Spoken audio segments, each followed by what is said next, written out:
I would like to call upon Sumama. Please come on the stage and share your experience during the journey of need. السلام علیکم ورحمۃ اللہ وبرکاتہ. الحمد للہ رب العالمین والصلاة والسلام علی رسولہ الکریم وعلی آلہ واصحابہ اجمعین، اما بعد. قال اللہ تعالی فی الفرقان المجید والقرآن الحمید: اعوذ باللہ من الشیطان الرجیم، بسم اللہ الرحمن الرحیم. قل هل يستوي الذین يعلمون والذین لا يعلمون. محترم سامعین و سامعات، اللہ رب العالمین کا بہت زیادہ شکر و احسان ہے کہ اللہ رب العالمین نے مجھ جیسے ناچیز کو آج اس مقام پر پہنچایا. اسی کے ساتھ ساتھ میں بہت زیادہ شکر ادا کرنا چاہتا ہوں ہماری شاہین اکیڈمی کا، اور خاص طور پر ہمارے ٹیچنگ اسٹاف کا، جنہوں نے کافی محنتیں کی. محترم سامعین و سامعات، میں یہاں آپ کو صرف 2 باتیں بتلاؤں گا اسٹڈی کے متعلق.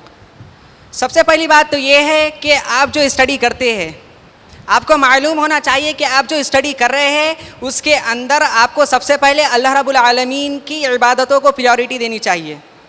کیونکہ اللہ رب العالمین فرماتا ہے، اللہ کے نبی صلی اللہ علیہ وسلم کی ایک حدیث ہے، عن عمر بن خطاب رضی اللہ عنہ قال ان النبی صلی اللہ علیہ وسلم قال ان اللہ یرفع بهذا الكتاب اقواما ویدع به آخرین. صحیح مسلم کی روایت ہے، حضرت عمر بن خطاب رضی اللہ عنہ سے روایت ہے کہ اللہ کے نبی جناب محمد رسول اللہ صلی اللہ علیہ وسلم نے ارشاد فرمایا، اللہ رب العالمین اسی کتاب کے ذریعے یعنی قرآن مجید کے ذریعے، ان اللہ یرفع بهذا الكتاب اقواما، لوگوں کو بلندی عطا فرماتا ہے، وَيَدَعُ بِهِ آخرین، اور ان لوگوں کو ذلیل و پست کر دیتا ہے جو اس کتاب کو چھوڑ دیتے ہیں. محترم سامعین و سامعات، یہ حدیث، یہ جو بات ہے، یہ اللہ کے نبی صلی اللہ علیہ وسلم کی بات ہے، اور یہ بات میں اپنے دل سے نہیں کہہ رہا. اور آپ کو معلوم ہونا چاہیے کہ اللہ کے نبی صلی اللہ علیہ وسلم کی بات جھوٹی نہیں ہو سکتی، کیونکہ اللہ رب العالمین قرآن مجید کے اندر سورہ حاقہ کے اندر ارشاد فرماتا ہے، وَلَوْ تَقَوَّلَ عَلَيْنَا بَعْضَ الْأَقَاوِيلِ. اگر سے نبی، یعنی یہ اشارہ اللہ کے نبی صلی اللہ علیہ وسلم کی طرف کیا جا رہا ہے، اور اس آیت کے اندر اللہ رب العالمین بتلا رہا ہے کہ ہمارا نبی جھوٹا نہیں ہو سکتا. ہمارا نبی آپ کو جو چیزیں بتلا رہا ہے، ہمارا نبی آپ کو جو کہہ رہا ہے، وہ صرف اور صرف اللہ رب العالمین کی طرف سے. وَلَوْ تَقَوَّلَ عَلَيْنَا بَعْضَ الْأَقَاوِيلِ. اگر سے یہ نبی جو ہم نے آپ کی طرف بھیجا ہے، یہ اگر سے ہمارے قول کے اندر کچھ رد و بدل کر دے، وَلَوْ تَقَوَّلَ عَلَيْنَا بَعْضَ الْأَقَاوِيلِ لَأَخَذْنَا مِنْهُ بِالْيَمِينِ. ہم ان کا داہنا ہاتھ پکڑ لیں گے. لَأَخَذْنَا مِنْهُ بِالْيَمِينِ ثُمَّ لَقَطَعْنَا مِنْهُ الْوَتِينَ. اور ہم ان کی شہرک کو کاٹ دیں گے.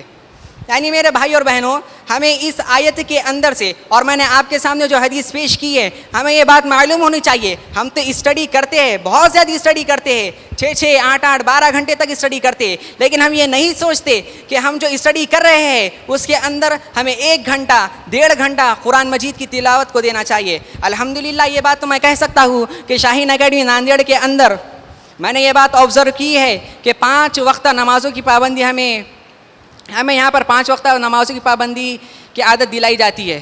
لیکن میرے بھائیوں، یہاں پر قرآن مجید کا پڑھنے کا ہمیں یہاں پر ایک طور و طریقہ بنانا چاہیے. ہم جو اسٹڈی کر رہے ہیں ہمیں سوچنا چاہیے کہ آج ہم نے اتنی اسٹڈی کی ہے، آج ہم نے 4 گھنٹے پڑھائی کی ہے، آج ہم نے 5 گھنٹے کی ہے، 6 گھنٹے کی ہے. ہمیں یہ سوچنا چاہیے کہ آج ہم نے قرآن کتنا پڑھا ہے. کیونکہ آپ کو معلوم ہونا چاہیے کہ اگر سے آپ دنیا کا کتنا بھی علم حاصل کر لیجئے، آپ دنیا داری کتنی بھی کر لیجئے، آپ آخرت کے اندر بھی کامیاب ہونا ہے. یہ دنیا کو چھوڑنا ہے، کیونکہ دنیا تو عارضی ہے. وَمَا الْحَيَاةُ الدُّنْيَا إِلَّا مَتَاعُ الْغُرُورِ. یہ دنیا نہیں ہے مگر دھوکے کا سامان. میرے بھائی اور بہنوں، آپ کو معلوم ہونا چاہیے، جب تک کہ آپ پہلی پریورٹی اللہ رب العالمین کی عبادتوں کو، اللہ رب العالمین کے حقوق کو نہیں دیتے، آپ چھوڑ دیجئے کہ آپ دنیا کے اندر کامیاب ہوگے. کیونکہ آپ کو اللہ رب العالمین کے حقوق کو پہلے دینا ہی پڑے گا. اور دوسری بات جو میں آپ سے کہنا چاہتا ہوں کہ آپ کے جو ٹیچرز ہیں، آپ کو جو پڑھاتے ہیں، آپ کو جو کہتے ہیں، اس پر 100% عمل کرنا آپ کو چاہیے. کیونکہ میں ایک ایسا اسٹوڈنٹ ہوں، میں اپنی بات بتلاتا ہوں، جو کہ میں جب 11th میں تھا تو میرا کیمسٹری کا جو اسکور تھا وہ کم سے کم میرا 50 کے اندر آتا تھا. 11th کے اندر جو مجھے مارکس ملتے تھے کیمسٹری کے اندر وہ کم از کم 50 تھے. بہت زیادہ ہو گیا تو میرا صرف اور صرف 11th کے اندر ہائیسٹ اسکور 115 تھا، یعنی 115.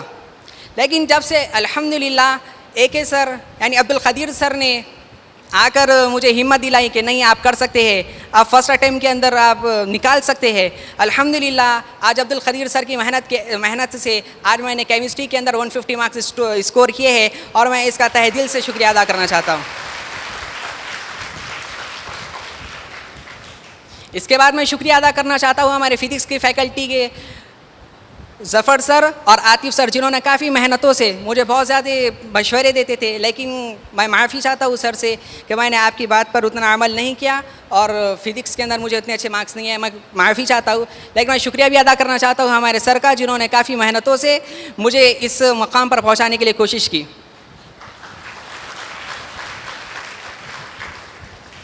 اس کے بعد میں شکریہ ادا کرنا چاہتا ہوں ڈاکٹر محمد توصیف سر کا, جنہوں نے کافی محنتوں سے کافی اچھے انداز سے مجھے یہ بتلایا کہ بایو کو کیسا پڑھا جاتا ہے. میں ایک ایسا اسٹوڈنٹ ہوں جس نے 10ویں تک کبھی سائنس کو چھویا نہیں تھا. میرا تو خواب تھا مجھے انجینئر بننا ہے, لیکن جب گھر میں کہا, پاپا نے کہا کہ نہیں انجینئر نہ بن, ڈاکٹر تجھے ڈاکٹر بنانا ہے, تو میں نے کہا چلو کر لیتے ہیں ڈاکٹری بھی. تو جب میں 11th کے اندر آیا تو مجھے کچھ سمجھ میں نہیں آتا تھا یہ کیا ہے, یہ کیوں ہے, یہ کیسے ہے, لیکن الحمدللہ میرے تمام ٹیچرز کی وجہ سے آج اللہ رب العالمین نے مجھے اس مقام پر پہنچایا. تھینک یو فار ایوری مچ. جزاک اللہ.